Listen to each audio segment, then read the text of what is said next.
Bora falar de um dos maiores mistérios da astronomia recente, um objeto interestelar chamado 3I/Atlas. E olha, só o nome já dá uma ideia do tamanho da coisa, né? Ele capturou a imaginação de cientistas e do público de um jeito impressionante. Então, vamos contextualizar a história. Imagina só, em 2025, os telescópios detectaram uma coisa extraordinária. Não era um asteroide ou um cometa qualquer, sabe? Desses que vivem aqui no nosso quintal cósmico. Não. Esse era um mensageiro vindo lá das profundezas do espaço, de outro sistema estelar. Um evento assim, super, super raro. E é justamente essa raridade que torna tudo tão especial. Pensa bem, é só o terceiro objeto desse tipo que a gente já conseguiu ver. E a velocidade dele é de cair o queixo, mais de 200 mil quilômetros por hora. É tão rápido que a gente sabe que, depois de passar por aqui, ele vai simplesmente escapar da gravidade do Sol e sumir para sempre. Nunca mais volta. E aí a gente chega na pergunta que tá todo mundo se fazendo. Será que a gente está olhando só para uma pedra de gelo perdida no espaço, uma coincidência cósmica e pronto? Ou será que há algo mais? Tipo uma mensagem numa garrafa, sabe? Atravessando as estrelas. É essa investigação que a gente vai mergulhar agora. Bom, agora vamos aos fatos. O mistério do 3I/Atlas não é só por ele ter vindo de longe. O problema é que ele tem uma série de características, de anomalias que são tão, mas tão improváveis, que os cientistas estão quebrando a cabeça para entender. Vamos tratar cada uma dessas anomalias como se fossem pistas, tá? Pistas de um caso cósmico. A primeira pista, pessoal, é a trajetória dele. Pensa assim, o nosso sistema solar é tipo um disco bem plano, onde todos os planetas giram em volta do Sol. Um objeto vindo de fora poderia chegar de qualquer lugar, né? Por cima, por baixo, de lado. Mas o 3I/Atlas, não. Ele chegou quase perfeitamente alinhado com esse nosso disco. A chance disso acontecer por puro acaso? Míseros 0,2%. É muito, muito baixo.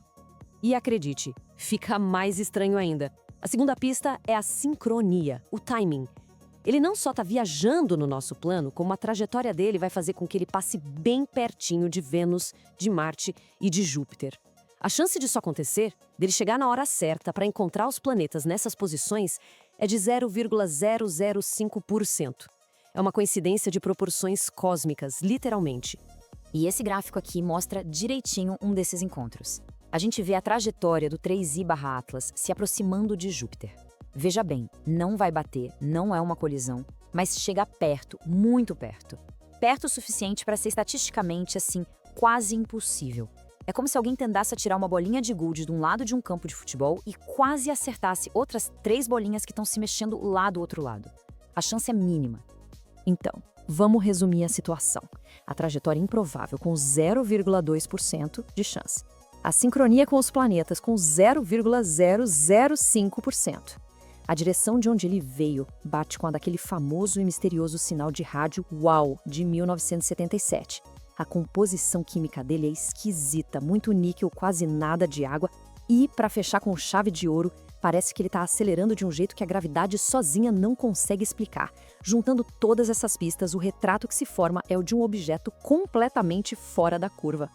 Bom, com tantas coisas estranhas acontecendo ao mesmo tempo, é claro que surge a primeira grande teoria, a mais ousada de todas. E se o 3I/Atlas não for natural? E se for, na verdade, uma peça de tecnologia? Pois é, a hipótese de que a gente está olhando por uma sonda alienígena, uma ideia defendida pelo físico Avi Loeb, de Harvard, não é algo que dá para simplesmente ignorar. E o pensamento por trás dessa hipótese tão audaciosa está muito bem resumido nessa frase do próprio Loeb. Ele diz que a ciência não é um concurso de popularidade. Ou seja, a ciência não avança com base no que é mais fácil ou mais confortável de acreditar. Ela avança quando a gente explora todas as possibilidades que os dados mostram, até mesmo aquelas que parecem extraordinárias demais. E os argumentos que sustentam essa teoria, olha, são fascinantes. A trajetória perfeita para uma missão de reconhecimento, para dar uma olhada nos planetas. O periélio, que é o ponto mais próximo do Sol, acontece justamente quando ele está escondido da nossa vista. Seria um momento ideal para uma manobra, para mudar de curso, sem ninguém ver. A origem bate com a do sinal UAU. E aquela aceleração estranha? Poderia ser propulsão. Cada peça do quebra-cabeça, cada anomalia, parece se encaixar numa história de projeto inteligente. Ok, agora vamos virar a moeda, vamos para a segunda teoria, que é a visão da grande maioria da comunidade científica. A de que o Kutzi I/Atlas é sim um objeto natural. Um cometa, mas um cometa interestelar muito, muito esquisito e raro. Um cometa que até desafia o que a gente sabe, mas que não quebra nenhuma lei da física. E um dos grandes desafios para essa explicação mais pé no chão é a desinformação. Dá uma olhada. À esquerda tem uma imagem que viralizou como se fosse do 3IACO Teles, mas que na verdade é um protozoário. À direita, a realidade científica. É um borrão, um pontinho de luz. Isso mostra bem o buraco que existe entre a ficção que a gente quer ver e os dados que a gente realmente tem. E aí, no meio disso tudo, essa manchete explode na internet e causa o maior pânico. Protocolo de Defesa Planetária da NASA é ativado por causa do 3I/Atlas. Uau! Parece coisa de filme de ficção científica, né? A gente já imagina o pior. Um momento de pura tensão. Só que a realidade é bem menos emocionante. O protocolo foi ativado, sim, mas como um exercício de rotina, um treinamento. É que o objeto era uma oportunidade perfeita para testar os sistemas, sabe? Justamente por ser difícil de observar. Ou seja, não tinha ameaça nenhuma, era só prática. E quem cuida disso é uma organização chamada IAWN, a Rede Internacional de Alerta de Asteroides. O trabalho deles não tem nada a ver com o filme Independence Day, de lutar contra aliens. Tá mais para Armagedon. O objetivo deles é achar rochas no espaço que possam ser um perigo real de impacto com a Terra e organizar o que fazer. É defesa planetária na prática, nada de ficção. E agora vem um ponto que é crucial para a gente ter uma visão equilibrada da coisa. Essa é uma fala do próprio Avi Loeb. Sim, ele mesmo, o principal defensor da ideia da sonda alienígena. Até ele admite que, com as informações que a gente tem hoje, o mais provável é que seja só um cometa. A hipótese da tecnologia é uma possibilidade que precisa ser investigada, mas não é, de forma alguma, uma certeza.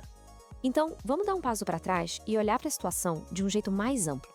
Porque, no fim das contas, toda essa história com o 3I/Atlas revela menos sobre o objeto em si e muito mais sobre como a ciência funciona e como a gente, como sociedade, lida com aquilo que não conhece. E as lições que a gente tira disso tudo são bem claras. Primeiro, ciência é um processo, não um livro de respostas prontas. A gente está vendo cientistas trabalhando com o desconhecido em tempo real. Segundo, os nossos modelos não são perfeitos. Esse objeto mostra exatamente onde a gente precisa melhorar. Terceiro, e super importante, a gente precisa ser crítico com as fontes, checar as informações. E por último, um lembrete de humildade. O universo é cheio de surpresas. A natureza, muitas vezes, é mais estranha do que a gente consegue imaginar. E essa reflexão do neurocientista Mariano Sigman, para mim, vai no ponto central da história. Talvez todo esse fascínio que a gente tem pelo 3I/Atlas venha de um lugar muito mais fundo, sabe? Daquele desejo antigo de olhar para o céu e encontrar alguma coisa, de se sentir um pouco menos sozinho nesse universo imenso. E a gente termina com essa provocação. No fim, talvez o que menos importe seja o que o 3I/Atlas é de verdade. O que realmente importa são as perguntas que ele faz a gente se fazer. Ele funciona como um espelho cósmico que reflete nossas maiores esperanças, nossos medos mais profundos, nossa curiosidade sem fim. E a verdadeira pergunta é: o que essa imagem no espelho nos diz sobre nós mesmos?